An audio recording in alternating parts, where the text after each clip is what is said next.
You are listening to Bedtime Dreamy Tales. Please make sure you have subscribed to our channel for new story. Story title: The Ass and His Burdens. In the bustling market town of Eldoria, where merchants from far and wide gathered to sell their wares, there lived a peddler named Jasper. Jasper was a shrewd man, known for his knack for trading and bargaining.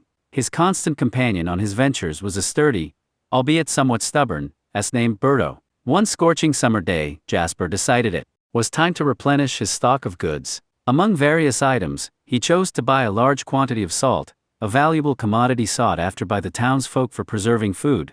Jasper negotiated a good price for the salt and proceeded to load Berto with as much as the animal could bear. The sun beat down mercilessly as they began their journey back home, the salt piled high in the panniers draped over Berto's back. Jasper was pleased with his day's work, envisioning the profit the salt would bring. The route home took them through a variety of terrains, but none so challenging as a stream that cut across their path. The stream, swollen from recent rains, flowed faster than usual. As they reached the midpoint, Berto, unsteady under his heavy load, stumbled on a slippery rock and fell into the water. The fall caused much of the salt to dissolve, seeping away into the stream. By the time Jasper managed to get Berto back on his feet, he noticed, with dismay, that the load had become significantly lighter. Though frustrated, Jasper saw a valuable lesson in this misfortune.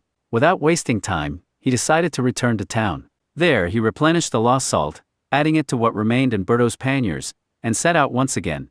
As they approached the stream for the second time, Berto, now aware of the effect the water had on his burden, decided to enact a scheme. No sooner had they reached the water than the ass lay down, submerging the salt once more. When he rose, shaking off the water, he felt the load on his back lighten significantly. Jasper, who had watched the scene unfold, realized what Berto was attempting. Though irritated, he couldn't help but admire the animal's cunning. Determined not to be outwitted by his four-legged companion, Jasper contemplated a plan to teach Berto a lesson. He turned back to town once more, his mind buzzing with ideas. This time, instead of salt, he purchased a large number of sponges, envisioning a different outcome for their next crossing. With the sponges piled atop Berto, they once again approached the stream. The ass, confident in his clever ploy, lay down in the water, expecting to lighten his load as before. However, as the sponges soaked up the water, swelling in size and weight, Berto realized his mistake too late. Struggling to his feet, he found his burden heavier than ever.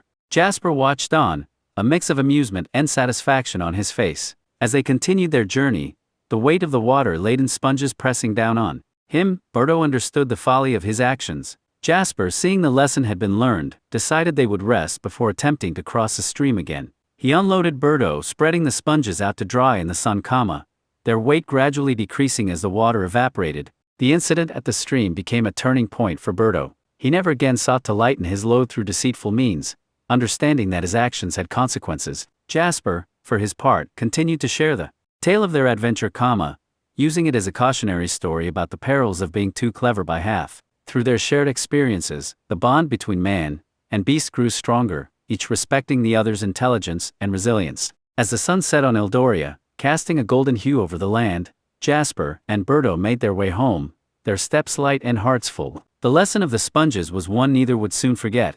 In the intricate dance of wits and wills, one may play a good card once too often,